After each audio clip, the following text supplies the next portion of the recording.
हम प्रभु परमेश्वर को धन्यवाद देंगे आज की सुंदर सुबह के लिए। आज की सुंदर सुबह एक बार फिर से प्रभु ने हमें दी है। आज बुधवार के दिन हम फिर से एक दूसरे के सामने हैं और मैं आप सभी का स्वागत और वेलकम करता हूं आज के इस डिवोशन में। और प्रभु आप सबको बहुत आशीष दे और प्रभु का हाथ आप सबके साथ बना रहे। आज के दिन की शुरुआत हम प्रभु के वचन के साथ करना चाहते हैं ताकि वचन हमारे जीवनों में काम करे और हम इस वचन के द्वारा आशीष को प्राप्त करते चले जाएं। जैसे कि आपको मालूम है कि रोमियो उसका पहला अध्याय हम देख रहे हैं और कल हमने देखा था 27 पद तक। आज मैं रोमियो उसका पहला अध्याय और उसकी 28 पद से लेकर आगे तक पढ़ने की कोशिश करूँगा ताकि इसके द्वारा भी हम आशीष को प्राप्त करेंगे। जब उन्होंने परमेश्वर को पहचानना ना चाहा तो परमेश्वर ने भी उन्हें उनके निकम में मन पर छोड़ दिया कि वे अनुचित काम करें। इसलिए वे सब प्रकार के अधर्म, दुष्टता और लोभ, बैरभाव से भर गए और डहा और हत्या और झगड़े और छल, ईर्ष्या से भरपूर हो गए और चुगलखोर, बदनाम करने वाले, परमेश्वर से घृणा करने वाले, दूसरों का अनादर करने वाले, अभिमानी, डींग मार, बुरी बुरी बातों के बनाने वाले, माता पिता की आज्ञा ना मानने वाले, निर्बुद्धि, विश्वासघाती, माया रहित, निर्दयी हो गए। वे तो परमेश्वर की यह विधि जानते हैं कि ऐसे ऐसे काम करने वाले मृत्यु के दंड के योग्य हैं। तो भी न केवल आप ही ऐसे काम करते हैं वरन करने वालों से प्रसन्न भी होते हैं। परमेश्वर अपने इस सुंदर वचन के पढ़े और सुने जाने पर आशीष दे। आमीन। प्रार्थना करेंगे। जीवते और सच्चे विश्वास के योग्य परमेश्वर, हमारा हृदय आपके प्रति धन्यवाद से भरा है प्रभु कि आपने हमें संभाला, आपने हमारी मदद की, आपके अनुग्रह की दृष्टि हम पर रही। इसके लिए हम आपको धन्यवाद देते हैं। आज का ये बुधवार का दिन प्रभु देखने का मौका आपने हमें दिया। प्रभु जी पिछले 2 दिन के लिए आपको धन्यवाद देते हैं, आपकी स्तुति करते हैं। आज प्रभु सप्ताह का तीसरा दिन प्रभु जी आपने हमें दिया है कि हम आपके पवित्र चरणों में आकर आपकी महिमा करें, आपके इस वचन को अपने हृदय में ले सके, एक दूसरे के लिए आशीष का, आनंद का कारण बन सके। हम प्रार्थना विनती करते हैं प्रभु जी हमारे प्रदेश के लिए, प्रदेश के मुख्यमंत्री अशोक गहलोत जी के लिए प्रभु जी, उन पर आपके अनुग्रह की दृष्टि चाहते हैं और प्रार्थना करते हैं पिता परमेश्वर उनको अपने हाथों में ले ताकि वो आप में सुरक्षित रहकर आगे बढ़ते जाएं और आपकी महिमा कान बन सके। हमारे देश के लिए, देश के प्रधानमंत्री के लिए, राष्ट्रपति के लिए प्रार्थना करते हैं आपकी दया दृष्टि उन पर भी बनी रहे ताकि परमेश्वर भी आप में सुरक्षित रहे और आपकी महिमा कान बन सके। हम बड़े आदर के साथ, दीनता, नम्रता के साथ पिता परमेश्वर हमारे उन सारे भाई बहनों के लिए जो हमारे साथ इस YouTube चैनल पर, फेसबुक पर जुड़े हैं प्रभु जी, उन सभी को आपके हाथों में सौंपते हैं। उन्हें उत्तम आशीष से भरपूर कर आपका सुरक्षा का हाथ उनके साथ साथ बना रहे और वो आपके नाम में प्रभु जी निरंतर आगे बढ़ते चले जाए। आपके सारे पासबानों के लिए, फादर्स के लिए, सिस्टर्स के लिए हम प्रार्थना करते हैं प्रभु जी जो आपकी सेवकाई में लगे। परमेश्वर हर कलीसिया को आप ही के हाथ में सौंपते हैं, आपकी सुरक्षा चाहते हैं, अंधकार की ताकत से बचाएं प्रभु जी और आपके लोग आपके नाम में आगे बढ़ते जाएं, कलीसियाएं आगे बढ़ती जाएं, लोग आत्मिक जीवन में आनंद को प्राप्त कर सके, लोग बुराई को छोड़कर सच्चाई के पास आ सके। और पिता परमेश्वर भी चाहते हैं ये कलीसियाएं निरंतर आगे बढ़ती जाएं। इनके आपके सभी सेवकों के लिए प्रार्थना करते हैं, उन स्कूलों के लिए प्रार्थना करते हैं प्रभु जी, हर एक स्कूल पर भी आपकी आशीष चाहते हैं, उनको भी आगे बढ़ाएं ताकि सब बातों के द्वारा आपका नाम ऊंचा किया जाए। सारी महिमा, आदर, गौरव प्रभु जी आपको देते हुए हम सभी को आपके हाथ में सौंपते हुए इस विनती को अपने प्रभु, अपने धारकर्ता यीशु मसीह के नाम से मांगते हैं। आमीन।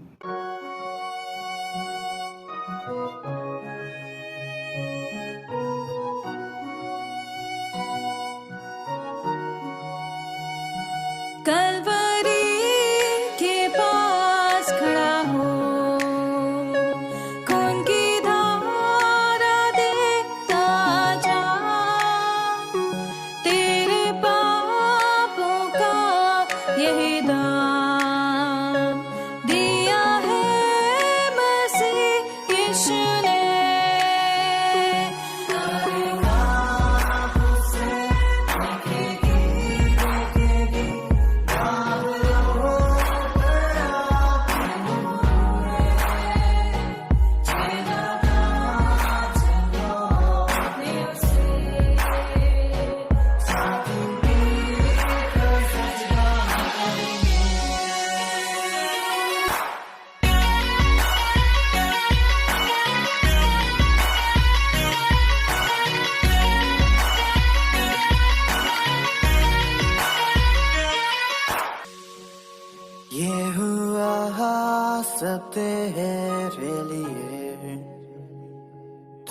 भी उससे छेड़ा था, फिर भी प्यार से वो बुलाता। जाता क्यों नहीं तू उसके पास, फिर भी प्यार से वो बुलाता। जाता क्यों नहीं तू उसके पास।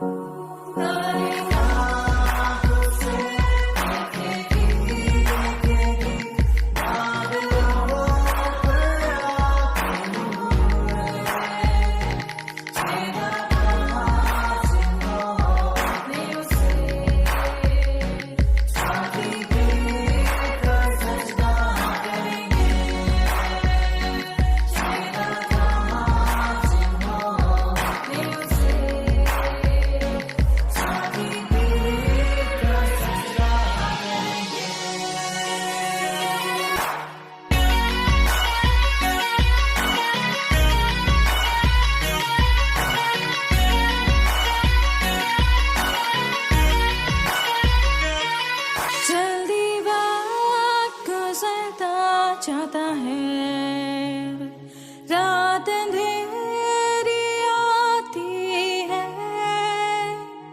तौबा कर दरवाजा होगा बंद, कुछ ना होगा फिर पछताने से।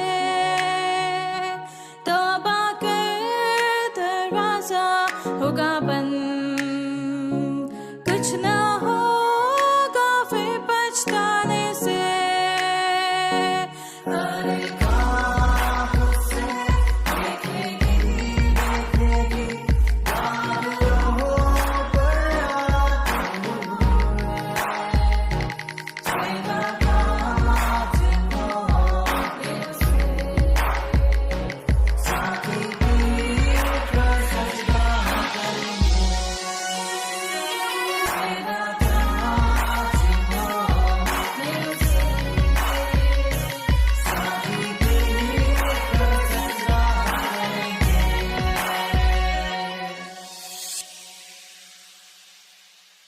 प्रियो, ये अध्याय जो है बहुत ही महत्वपूर्ण अध्याय है मानव जीवन के लिए, मनुष्य के जीवन के लिए, जिसमें बहुत सारी बातों को यहाँ पर पौलुस ने बताया है।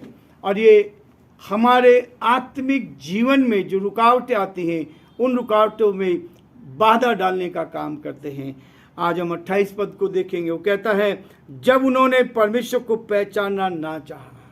आज लोग गलत रास्ते पर चलना चाहते हैं। आज लोग जो गलत चीज़ें बता रहे हैं, जहाँ पे हम संसार में एंजॉय करना चाहते हैं, उन चीज़ों पर लोग जाना चाहते हैं। ईश्वर को कोई पहचानना नहीं चाहता। ईश्वर की बातों में लोगों को कहीं भी आनंद नहीं आता है। लेकिन प्रियो, संसार की बातों में आनंद आता है, संसार की चीज़ों में आनंद आता है, संसार के साथ समझौता करके उसमें हमें आनंद आता है। लेकिन परमेश्वर कहता है, परमेश्वर को उनको पहचानना ना चाहा तो परमेश्वर ने भी उन्हें उनके निकम्मे मन पर छोड़ दिया। मन के ऊपर छोड़ दिया जो हमें गलत रास्ते पर ले जाता है। निकम्मे मन पर छोड़ दिया कि अनुचित काम करें। बहुत सारे लोग, बाइबल कहती है कि सब ने पाप किया और परमेश्वर की महिमा से रहित है। हर इंसान जो इस पृथ्वी पर पैदा हुआ है, हर इंसान जो इस पृथ्वी पर है, सब ने पाप किया है और ईश्वर की महिमा से रहित है। परंतु हमारे प्रभु यीशु मसीह में अनंत काल का जीवन है, ये बाइबल कहती है। इस बात को बाइबल ने प्रमाणित किया है। यदि हम प्रभु पर विश्वास करते हैं तो हमें इस अनुचित काम से हमें बचा लेता है। यदि विश्वास नहीं करते, ईश्वर को पहचानना नहीं चाहते, तो ईश्वर हमें हमारे उस निकम्मे मन पर छोड़ देता है ताकि हम अनुचित काम करें। जो गलत काम है उसमें आनंद आने लगता है। गलत काम करने में हम बहुत उत्साहित रहते हैं और गलत काम है जिनमें हम आनंद लेने की कोशिश करते हैं। और वो गलत काम क्या है? प्रियो, दो तरह की बातें यहाँ पर बाइबल बताती है और इस बात को कहती है कि एक तो शारीरिक मनुष्य है और एक आत्मिक मनुष्य है। शारीरिक मनुष्य जो है वो क्या काम करता है और आत्मिक व्यक्ति क्या काम करता है। यह हमने पढ़ा है और उनको हम थोड़ा सा देखेंगे। लेकिन गलातियों उसका 5 अध्याय 19 पद में लिखा है, शरीर के काम तो प्रकट है, यानी परमेश्वर को जो नहीं जानते हैं उनके काम कैसे होते हैं। यहाँ पर बाइबल का यही पौलुस बता रहा है, इस बात को कहता है शरीर के काम तो प्रकट है, अर्थात व्यभिचार, गंदे काम, लुचपन, मूर्ति पूजा, टोना, बैर, झगड़ा, ईर्ष्या, क्रोध, विरोध, फूट, विधर्म, डाह, मतवालापन, लीला क्रीड़ा और इनके जैसे और काम हैं।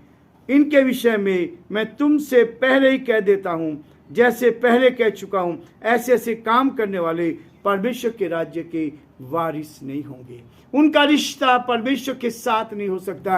रोमियो में वो कहता है कि परमेश्वर ने उनको अनुचित काम करने के लिए छोड़ दिया है, निकम्मे मन पर छोड़ दिया है, और इसलिए वो अनुचित काम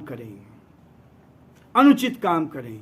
लेकिन यहाँ पर गलातियों में 5 अध्याय और उसके आगे लिखा है 22 पद में, पर आत्मा का फल, जो आत्मा में होकर चलता है, जो अंधकार से ज्योति में आ गया है, तमसो मा ज्योतिर्मय, जो अंधकार से ज्योति में आ गया है, उनके क्या काम हो जाते हैं वो यहाँ बाइबल बताते। पर आत्मा का फल प्रेम, आनंद, शांति, धीरज, कृपा, भलाई, विश्वास, नम्रता और संयम है।